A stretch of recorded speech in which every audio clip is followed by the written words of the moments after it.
Hey, what's going on, guys? What's up? And welcome to another edition of The Nonsense Show with me, your host, Jason. Here, we cover all of the hard-hitting news that gets swept under the rug or falls through the cracks, all the stuff that really matters.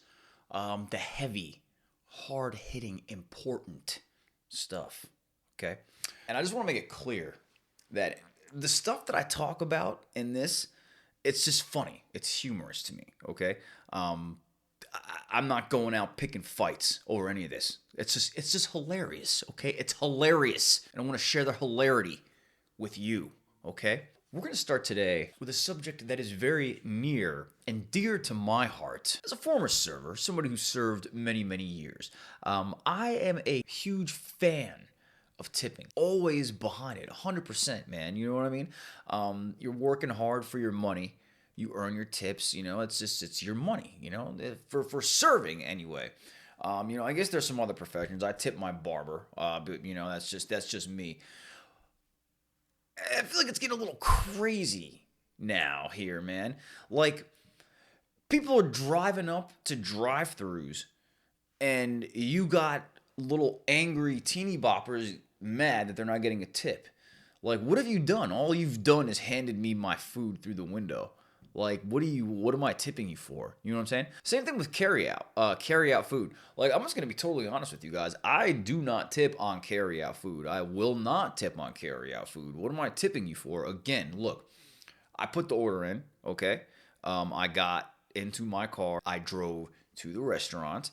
I got out of my car, walked into the restaurant, said, "Hi, can I please have my food?"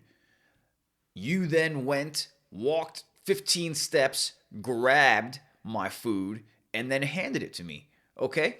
What am I tipping you for? Seriously, what am I tipping anybody for in that position? If I was working in that position, seriously, I really would not expect a tip. I've seen like how it can get crazy in to-goes.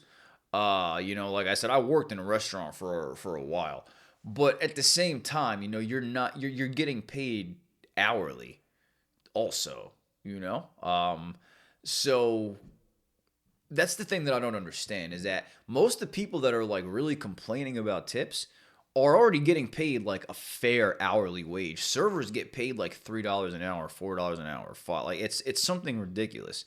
And so yeah, of course, you better be fucking tipping me, especially if I'm here doing my job, working my ass off. Yeah, you better freaking tip me. But no, I'm not tipping the person at Burger King. For what? For what? I can't even get you to come over here. What are you talking about? I'm tipping you for what? I haven't eaten at Burger King in years. I don't know why I said Burger King. I don't even like Burger King. But you know what I'm saying? Anyway, so yeah, I don't know. I just see all this stuff on like door dashing and tipping and this, that, and the third, and these Uber drivers like cursing out the people that they're delivering food to, and I'm just thinking to myself, listen, like I understand that you want your tip. I understand you live off that. I'm in the same boat. I DoorDash. But I'm not going to curse somebody out who's ordering some food because they didn't tip me. I knew how much I was getting paid when I took this order. It's not a surprise to me. I know how much you tipped. Not exactly, but I can guess fairly accurately most times whether somebody is tipped, has tipped what I would consider a reasonable or fair amount, or has like really gone above and beyond, in which case, thank you. I appreciate that. Like totally unnecessary, but thank you. I always appreciate it. But yeah, so I don't know. It's just crazy. The entitlement is insane. It's insane, man. It's nuts. This is the founding fathers fought for. Is this what they fought and died for? So we could complain about tips? Oh my God. This is crazy. It's absolutely insane. Straight up. Sure here. On that note, there's another feature of the show that I would like to present now. There's no time like the present. Presenting for the first time the nonsense meter. Now, this patented nonsense detection technique will immediately show you the level of nonsense that you're dealing with. You can't find it anywhere else, okay? This is the only place you're going to find this patented... what's the word? What's the word when something is originally manufactured, made there? Prioritized, no. Like Tony Stark. Proprietary? Proprietary. I think it's proprietary. Proprietary technology. Yeah, I think that's what it is. Proprietary. Oh, shit, I gotta look now. Hold on. Or proprietary technology. Yeah, I think that's what it is. Proprietary. Relating to an owner or ownership. In fact, it is. You will not find this proprietary meter anywhere else, okay? You will only find it here, okay? The most accurate nonsense detection rating system on the planet, probably ever in existence, okay? Just, come on. That alone is enough to show up. You know what I'm saying? We're gonna get into it. I'll explain to you the reason for the rating, and all that. You know, it's gonna be great, guys. It's gonna be great. A life of nonsense is a life well lived. You know what I mean? Okay, so let's go ahead. Let's go ahead and move on to this gem of a story. Okay, let's look it on up here. All right. Here it is. A man in the U.S. got prostate cancer. It made him start speaking with an Irish accent. Holy shit, right? The man sought help after his accent changed. Oh my God. Oh no. Okay. All right. This is terrible. It's like you got cancer, right? The accent is just kind of like okay, you have an accent now. Okay. All right. A man in the U.S. developed an uncontrollable Irish accent in the first known case of prostate cancer, causing what is known as foreign accent syndrome, according to a report. Unbelievable. The unnamed man in his 50s went to the doctor after he noticed the tone and pattern of his speech change 20 months after he was diagnosed with prostate cancers, doctor said in a case report published in BMJ Case Reports on Monday. The man spoke consistently with an Irish brogue accent, but never had an Irish accent before, nor visited the country. Though he had Irish relatives and friends, the doctors who work in North Carolina and South Carolina said. The man had also lost weight, but didn't initially have symptoms from the cancer. He was diagnosed with the most common type of prostate cancer,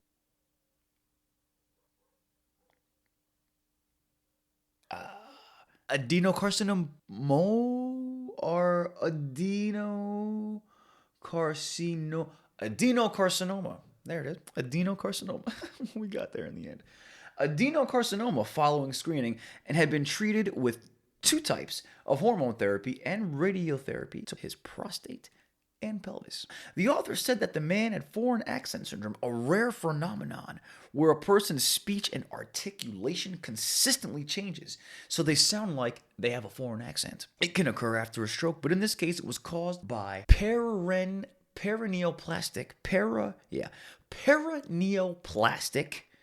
syndrome from the prostate cancer.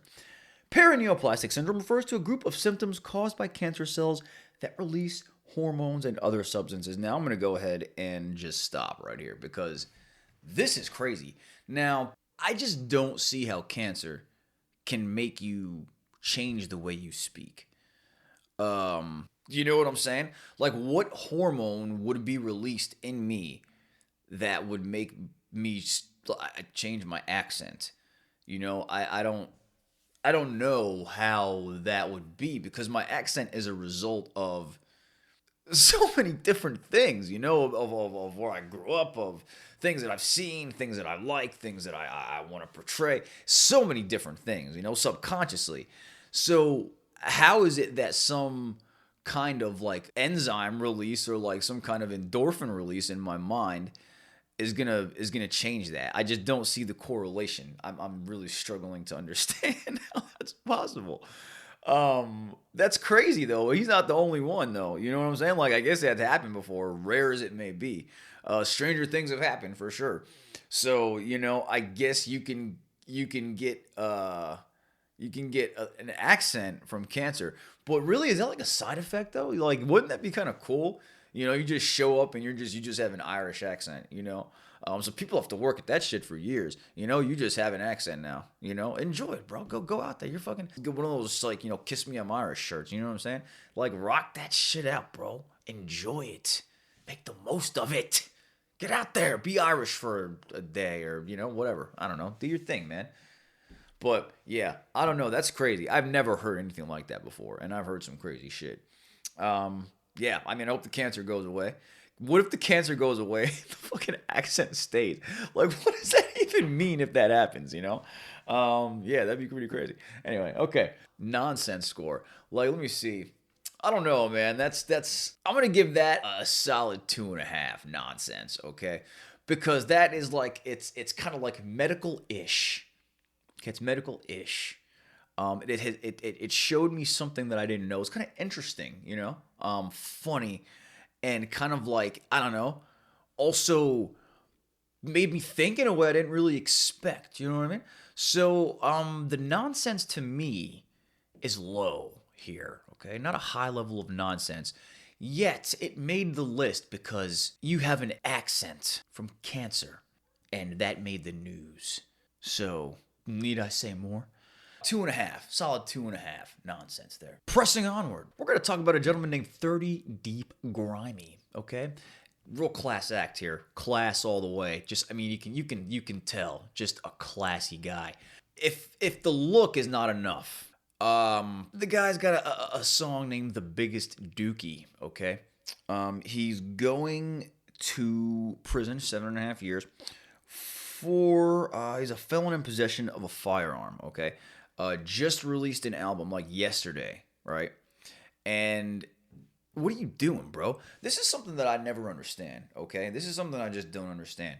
You're achieving success, right? And he puts out an album yesterday. He's doing well, and he's going to prison now for fucking trafficking fentanyl and carrying a pistol. Got pulled over during a traffic stop. And okay, now I'm looking at this article. My rap name is an image I have to portray. I have a certain type of fan base. I don't want to hear it, bro. I don't want to hear that crap. Okay? I don't want to hear it. I don't want to hear it. You're driving around with guns, okay, and drugs. What are you talking about? You're doing this. You're not portraying it. You're living it. Okay? It comes with the territory, man. I don't feel bad for you. I'm not going out making free 30 mob deep. What the fuck is it?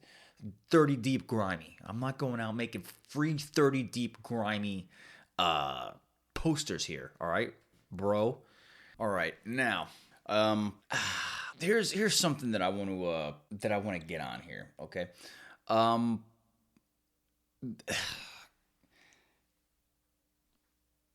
Everybody's a psychologist now. Okay, everybody's a psychologist. I don't understand it. When did everybody become so versed in psychology? Like, it's crazy to me. It's like every human action now has some kind of correlatory,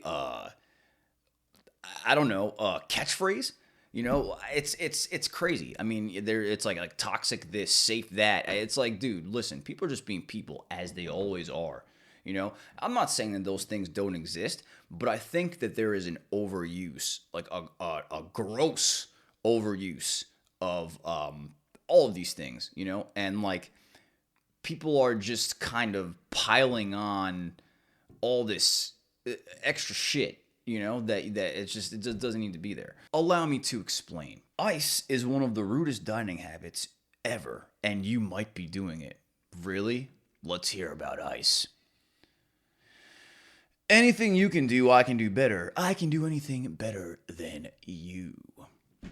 The scene. It's an hour into a dinner party you're hosting for friends. Most of your guests are on their second round of adult beverages and are tucking into the main course. Sumptuous grilled shrimp paired with grits, the latter of which you made yourself according to an old family recipe, baby. Shouts of approval echo from around the table, but then you hear a very audible murmur. These grits are good. However, when I make them, I use real cream, not milk. Yikes. Is that a compliment or an insult? Or both? A compasult. If this situation sounds familiar, you're one of millions of estimated Americans who's borne witness to what could be called invidious comparison eating, or ICE. It's cold, baby. Ice cold. Potentially the most passive-aggressive bad dining habit. ICE is when a person indirectly asserts a dish they're consuming is lesser by listing the superior merits of another version, usually their own. ICE can play out in any sort of group meal setting. It's not limited, it can play out anywhere. But it's particularly offensive when it transpires in a domestic space, right in front of a home cook. It's the fucking worst. Lest you assume ICE is some newfangled fad. Why would I assume that? Let it be known that this nasty behavior has been going on, and more importantly, recorded for hundreds of years. In his landmark 1899 study of wealth and consumerism, The Theory of the Leisure Class, Thorstein Veblen, fucking classy, argued that invidious comparison is a key way in which members of the wealthy and or moneyed class actively set out to distinguish themselves from those of lower socioeconomic status. He specifically posited invidious comparison as a process of valuation of persons in respect to worth, which plays out often by accumulating and displaying or publicizing superior assets. In other words, it's not enough that your dinner party friend can afford to purchase and deploy real cream when they make grits. This fact must also be broadcast to the masses to establish their superiority. What a dick. Dude, listen. We all know that guy that's got to fucking one-up everything, okay? It doesn't necessarily have anything to do with wealth or lack thereof. People just like to talk shit. You know what I mean? And that's what I'm saying, is I feel like there is a little thing like this for everything. And it's just making people so nitpicky. It's like you can't even feel comfortable in your own skin because you're just like, oh, am I doing this thing? Am I doing this thing? Because you feel like you have to be mad about it. But the flip side of that is if you feel like you have to be mad about it, then that means if you do it, you are a hypocrite, so you can't do it. But you realize that if you don't do like any of these things, then you're just not fucking being a person. You're just this fake ass shell. So it's like, you know what I mean? Again, I'm not saying that things like toxicity or like, over the top aggressive shit doesn't exist. Of course it exists. I'm not saying that it doesn't.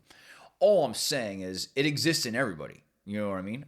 It's just to varying degrees. People are crazy. We're nuts. We're nuts. Like by nature, we're crazy. And I think we're just trying to put ourselves into this little box. You know what I mean? And we don't fit in a little box. We're going nuts. You know what I'm saying? So, yeah, man. I mean, ICE. The fuck do you mean ICE? Invidious. Why am I going to worry about, okay, you know what? He made a snarky comment. I don't give a shit. He's miserable. Good for you. You don't like the grits. You make better grits. Then don't eat the fucking grits that I make. I don't know what to tell you, buddy. Nonsense meter. I'd say this one's like a solid 3.5 to a 4. Okay. And let me explain why. I feel like I actually kind of already did. It's just like this is not only I feel it's just useless to know. You know what I mean? This is gonna do nothing for my life. It's just what, like, why? You know, why? Why? It's just so stupid. So thank you for the update about the ice, for giving me one more thing to feel insecure about when I go out with people. I feel like that's all this shit does. Appreciate that, ice. What's your name? Joanna O'Leary. Okay. Well, Joanna, I appreciate you so much. Thank you. Ice is one of the rudest dining habits ever. One of the rudest dining habits ever in all of the history of dining.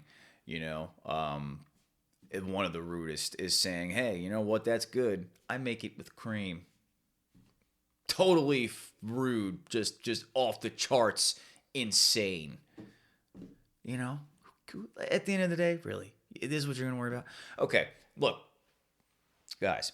As I'm going through this, I'm realizing I got a little intense this episode. A little fucking intense. Let's dial it back. Okay, let's dial it back. Now, guys, this is a special treat here for you. Usually, I like to comically just kind of rip on things a little bit. You know, it's funny. Again, like I said, I don't personally have much of a position. I'm not going to really sit and argue a point. I might try to be like, hey, listen, this is what I'm thinking. You agree? No? Okay, fine. That's what's fine. You don't have to agree with me. That's okay. But what I want to share with you now, guys, this is something special. That might have been a rough transition because I actually forgot what I was talking about. We're going to talk about a little dog named Bobby. Bobby the dog. Now, Bobby the dog I think he's 30. He is officially the world's oldest dog. This is a beautiful story here, guys. Beautiful. Portugal Pooch, that was almost killed at birth, has become the world's oldest dog. Well, 2 weeks after Guinness World Records announced a 23-year-old Chihuahua as the world's oldest living dog, a much more senior canine came out of the woodwork to claim the title. Bobby is 30 years and 266 days old as of February 1st, according to Guinness. He is a purebred Rafiero do Alentejo, a livestock guardian dog with an average life expectancy of 12 to 14 years. Now, he's the world record holder for the oldest living dog. But originally, Bobby wasn't supposed to live long at all. Bobby was born along with 3 other male puppies in the rural village of Conqueiros in Portugal. At the time, the family who owned them already had a number of animals and decided they could not take care of any more. One of the family's sons is Bobby's current owner, Lionel Costa, 38. He told Guinness World Records that it was common for people to bury newborn puppies they could not keep. What? So once Bobby and his brothers were born, Costa's father took them away to be buried. What? What the fuck? Wait. This was supposed to be a fucking feel-good story about this long-living dog, and these fucking people are talking about burying dogs alive that they can't take care of? Like, why would you not just leave it somewhere? Like, you got to go through the extra effort of burying it. Like, what? What? How does that even make sense? Like, okay. Oh my goodness, this is fucking crazy. Who does that? Okay. That just was like shocking to me. Okay. So once Bobby and his brothers were born, Costa's father took them away to be fucking buried. But days after, Costa noticed something strange. Bobby's mother, Gira, continued to return to the shed where her puppies were born, despite its being empty. One day, Costa and his brothers decided to follow Gira and soon discovered that Bobby was alive in the shed! Fuck, Bob! Good for you, bro. He didn't get buried alive. Costa believes his father possibly overlooked Bobby because his brown fur coat camouflaged him in the shed. Costa and his siblings decided to keep Bobby a secret for a few weeks, just until Bobby was old enough that his eyes would open and Costa's parents would not have the heart to turn him away, Costa recalled. Okay, are we going to overlook the fact that he just replaced the term bury alive with turn them away? Like, is that equivalent? Like, oh, I don't want to have to turn him away. No, turning him away would have been like a mercy. You wanted to bury them alive. I confess that when they found out we already knew, they screamed a lot and punished us, but it was worth it and for a good reason. Bobby has gone on to live a long, peaceful life. Costa said Bobby has never been chained or leashed, but instead is allowed to roam free in forests and farmland that surrounded Costa's family home, which is exactly what the other fucking 6 puppies could have been doing if you didn't bury them alive. He has always eaten unseasoned human food, which Costa thinks has contributed to Bobby's longevity. At 30 years old, Bobby has difficulty walking and his eyesight has worsened, according to Costas. But the elderly dog continues to enjoy each day, resting, spending time with feline friends, and relaxing by the fire when it gets chilly. Bobby is not only believed to be the oldest living dog currently, but possibly the oldest dog ever. Before Bobby, the nearly century-old record was held by Bluey. Bluey and Bobby. Bobby Blue Bluey.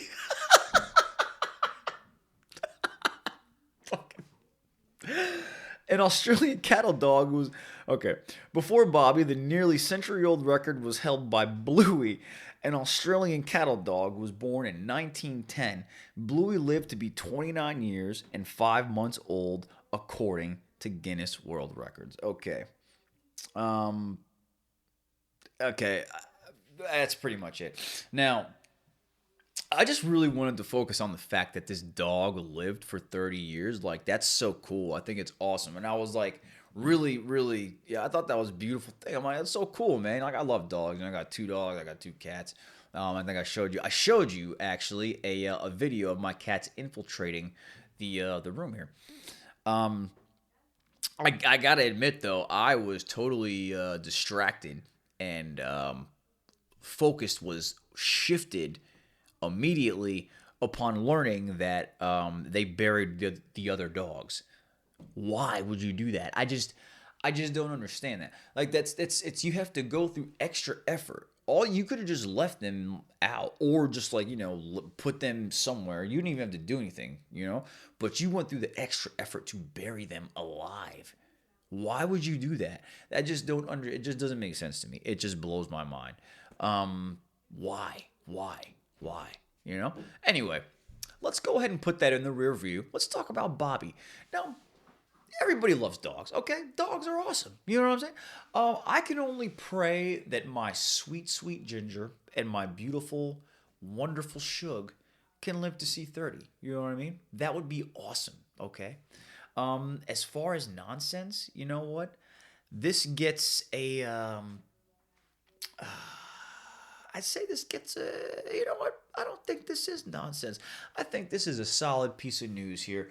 I think this is something to lift the human spirit, to help us believe in something beautiful, something more.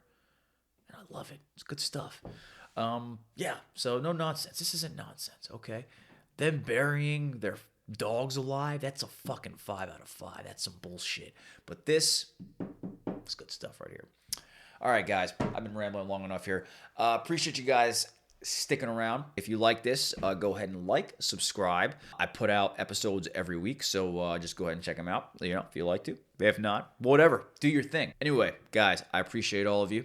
Thank you so much for stopping by. Again, this is The Nonsense Show. My name is Jason, and I'll see you guys next time.